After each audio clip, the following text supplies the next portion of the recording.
everyone. My name is Beatrice Loayza. I am a film critic for the New York Times, Criterion, and of course Filmmaker Magazine, the programmers of this wonderful series and sort of the host of tonight's screening. Kelly Reichardt is here, as well as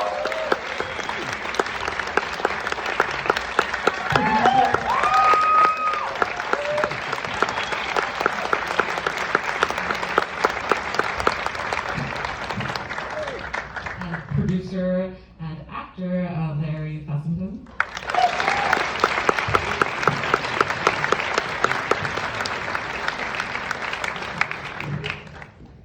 So, Wendy and Lucy came out 17 years ago in 2008, which in my mind I think of sort of 2008. Do their homework. That's a long time ago. Certainly no one can expect us to remember. Well, What's going on in 2008? which leads me to what I was thinking of. I mean, I think of, the States being in this huge economic downturn. I think of the sort of hysterical politics of bootstraps ideology of the Bush administration, and obviously Wendy and Lucy, which is about a very particular form of American poverty, ties into that, quite obviously. But I wonder, if politics was on your mind at the time when you were developing, the story, or just if you could talk a little bit about, the origins of it, your collaboration with John Raymond. Yeah. John Raymond, who I think wrote a short story originally, and you adapted it. Right. The short story was called Train Choir, and then the script became Wendy and Lucy. And he wrote this short story, and then we kind of were leapfrogging with each other, but it's very much John Raymond's story. But then I think he ended up changing the ending of the short story for the script. I think he had a more uplifting ending originally. But it was a time where it did seem like there was a real hostility in the country towards, it all seems so quaint now, but there was a real hostility towards like the have-nots. And a lot of that came out in my experience of going around with the movie afterwards. There was some hostility towards Wendy. I remember one of my dad's friends that I grew up with said, "Congratulations to Kelly, Wendy can go fuck herself." And that was like kind of like some of the, just that feeling of the have-nots taking from the in the Bush years. So that was sort of the idea of the American dream, and if you don't have a toehold in the middle class, can you get a toehold in the middle class? And is there any room for error? And just what it would be like to function without a net. It was kind of the origin to it, yeah. So when I think of your films, I think of natural light, the outdoors, just like Pacific Northwest, a bunch of your films with John Raymond. But the setting in Wendy and Lucy, it's just this big empty parking lot and this gas station, and that's pretty much where everything happens. But it's very banal, but yet I remember the images so vividly in my head. It feels so distinct. So I guess I'm curious if you could talk about scouting locations and how you came upon this place. Well, Jonathan Raymond in Portland, Oregon, he lived around he could, from his, the joke at the time is John never leaves his house. And kind of true. No, but he, out his window, you could see this Walgreens around his house. So he had that Walgreens in mind. And then the dog in the film, which is my dog, me and that dog we went to like 39 states scouting Walgreens, went around the whole country. And it was winter, and I was in Montana, and I really my car was just gliding on the highway. I couldn't get any traction, and I ended up in this Walgreens parking lot that I was trying to get to, but I couldn't leave it because I was just like, I didn't have snow tires, whatever. But and I remember I called Todd Haynes, who's a friend, and I was really worn out, and and just spinning my wheels, and he made me, he just said, just describe to me what's different in this Walgreens parking lot than the one in your John's house where you have an entire crew in Portland. And, they all look alike. So, in the end, we ended up shooting in the Walgreens near John's house. And John literally came in his bathrobe and his coffee, like, out to the Walgreens, like, when we were shooting. Different things happen when you're out scouting, and it's not all a waste, because I don't know, I used to do this thing of just exhausting myself with scouting, but I don't know, I've told this story so many times, but I'll try to do a shorter version of it, because it was really important to me with the making of the film, was that I went to check out some Walgreens in Texas, and I was on Highway 10 in Texas, and I was driving behind a woman whose tire blew out and her van went off the road, and she was a woman. She was a young Mexican woman. She had only socks on, and that was her spare tire, and she had like $1.50. She said, before I bought this Coke, I had $20. That's what she said. So I was like, oh, well, I'll give you, feeling so, I've come to save the day, I'll give you a ride to the gas station. And so I put her in my car, and we started driving to the gas station, but on Highway 10, that takes like an hour to the next exit, And then we got off on the exit, and there are no mechanics anymore. There's just like places to pump your gas. And then we go, and she didn't have a jack. So we started searching for a jack that we could borrow. And anyway, long story, I'm getting deeper and deeper in with this woman, my day's going by, and now I'm starting to go like, what do I owe this woman? Like, what's my responsibility here? Like, I got the jack, and then we had to go back with the jack and get the tire and bring the tire back. So every time you do it, it's like a huge loop. Get back on the highway, go around. And so I'm just, now I'm like 3 hours into it, and I'm like, well, I've enjoyed being the good guy for 40 minutes. And now I'm like, time and shit, and just, money, and I'm just sort of thinking like, how do I, but this, anyway, then she was under a car changing the tire, and a cop stopped, and he told me, he said, I'm like, the white lady in the Subaru, and he's like, you better stand back and be safe. And meanwhile, she had her legs out on the highway. There was no help for this woman. And I realized, like, and she kept saying to me, like, you can get out of this whenever you want, and I'll, go from here. And I realized, like, she was used to not working with any kind of net under her, and she was just dealing with, like, I get to this point, and then I'll get, like, and this was a big thing that I took away as a note from Michelle Williams, like, you're never allowed to look at the big picture of the soup you're in. You should only look at the next thing. And that was like and the other thing I got from that experience with that woman was really helpful for the security guard, and just kind of became the overall idea for me of like what this film was about, was really like, what do we owe each other as total strangers? Like, what's our, how connected are we, and what do we owe each other? That kind of became the idea of the film for me. Anyway, that wasn't such a nutshell, but anyway, and then Larry was there at the railroad tracks, and I said, what do I owe Larry? What do I know?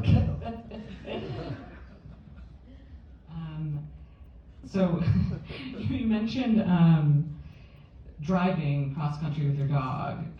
Was Lucy, who I think was also in Old Joy, now in a much bigger role, was she always there, like at the beginning of the story as you were developing it, or how did that?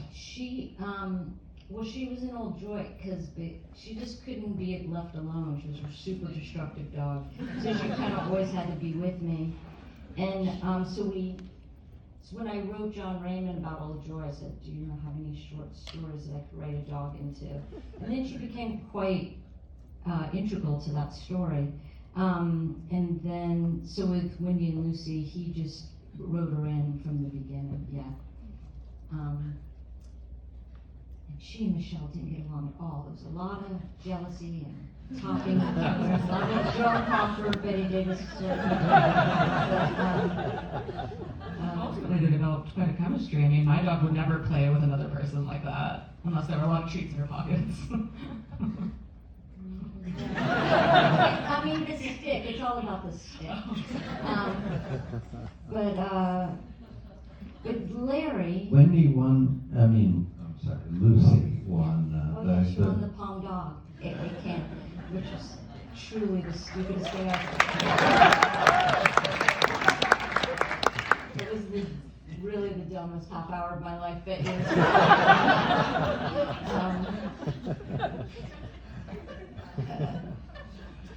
so Larry, I mean, I think you and Kelly had worked once before on, was it Rivers of Grass? So can you talk about how you came on board for this and how you were cast in the role as Menacing Guy, which makes sense given you being a staple of the horror world. Well, long story short, I had made a movie called No Telling, which was a very crippling experience. It was about animal rights and other things that weren't popular, not a good idea for a first film. So I was licking my wounds in the Lower East Side, and I met Kelly, and she asked me to audition for Lee Ray Harold. Oh, this is for a whole other movie. Yeah, so we met on River of Grass, and we went down to Florida, and I was just an advocate for her as I saw her struggle to make a movie with no money and a sort of a somewhat chauvinistic crew and just whatever she was going through. So I was her advocate and ended up becoming her editor, and we had I had fun. Well, you didn't end up becoming the editor. You said you would play the part if you could be the editor. Yes. I really need to control my performances. I made the same deal with Scorsese. It's actually yeah, but we had a fun time, and it was its own drama because we were editing on 3/4 inch, and it went on, and then it got into Sundance, and that was fun, and then we even worked on a whole other script together, and so on. So we found a rapport, discovered a love of movies, and gave each other advice about things. Her movie led to me making a movie called Habit, which was a way to, it was sort of reclaiming the misery of my first feature, making a pared down movie. So Kelly influenced me on the one hand. So I just become loyal to filmmakers. That's sort of my interest as a producer, is just helping individual voices find their way. And so she made Old Joy. I was at least tangentially aware of it, and we talked about it. And we also made a whole bunch of things while Kelly found her way, like the Super 8 movies and other things. So whatever, we were in fact, we edited a movie on September, do you remember this? September 10th.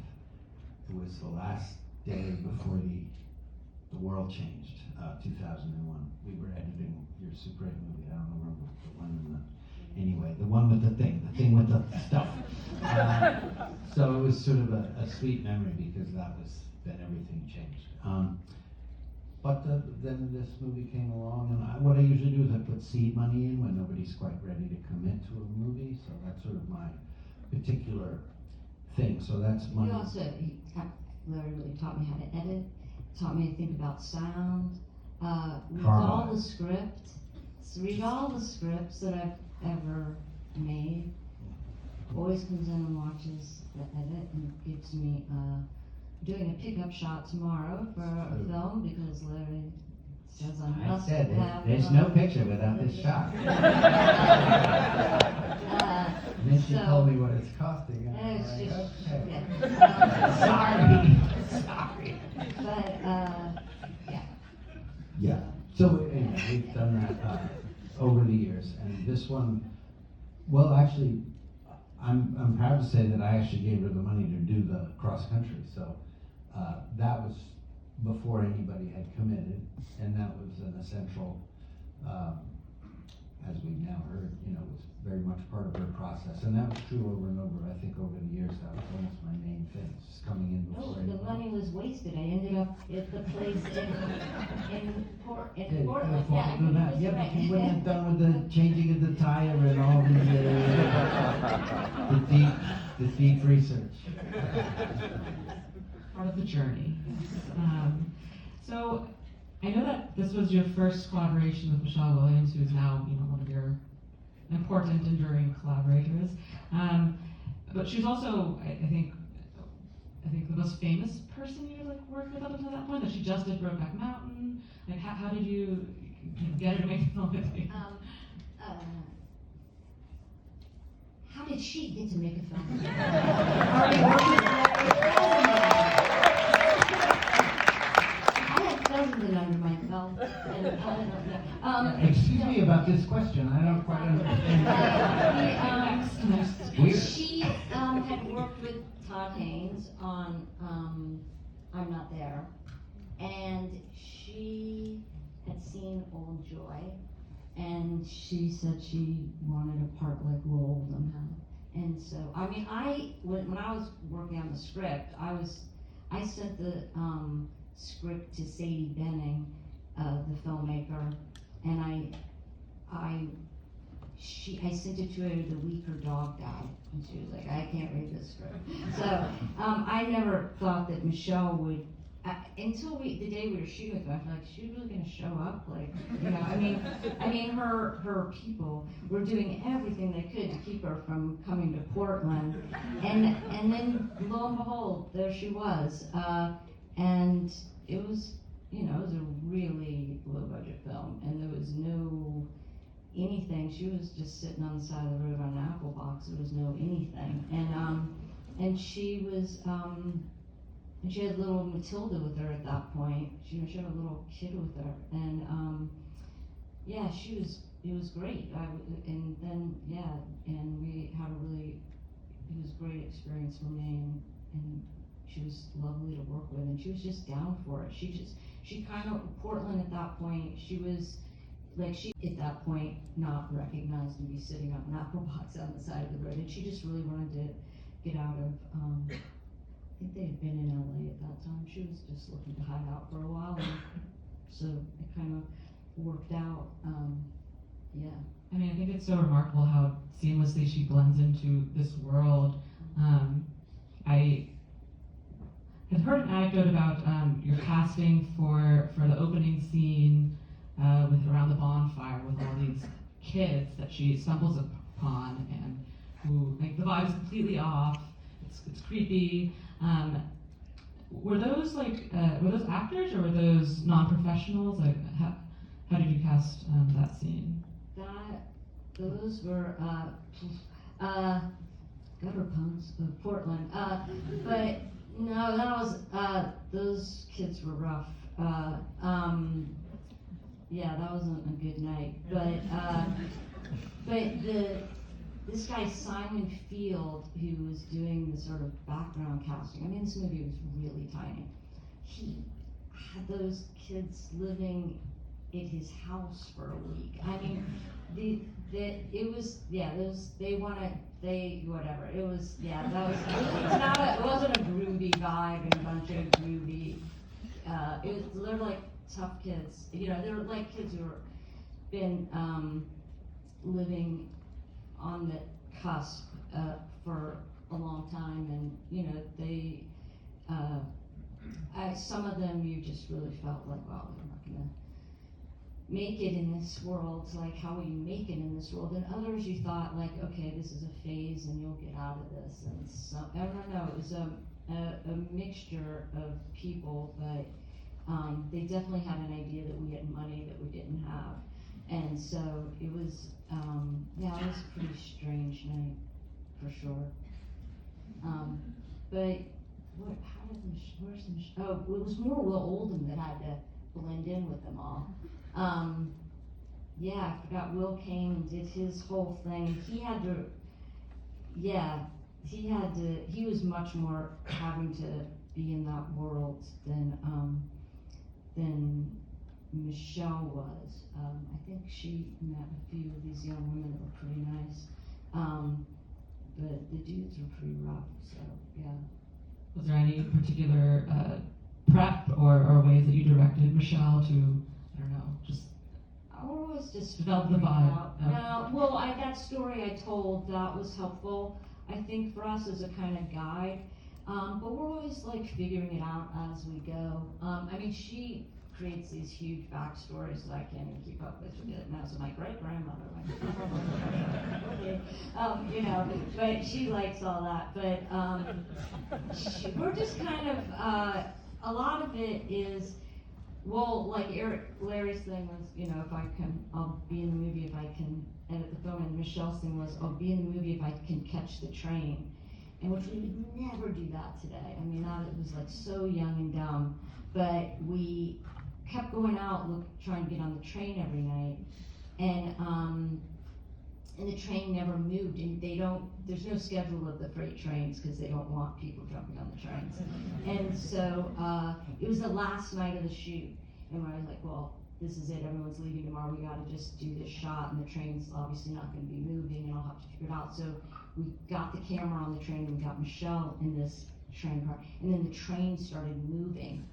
So it was like, oh shit. So we jumped out of the train while it was moving, and then grabbed the camera, and Michelle ran and got on the train.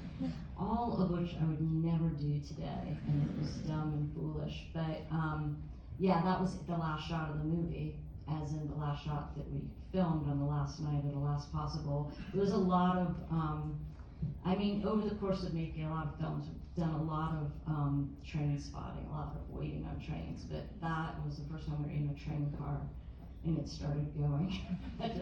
I mean, Michelle had to hop out, but so did the camera guy with the camera. Yeah. Well, on that insane note, Kelly, Larry, thank you so much. Thanks for having us.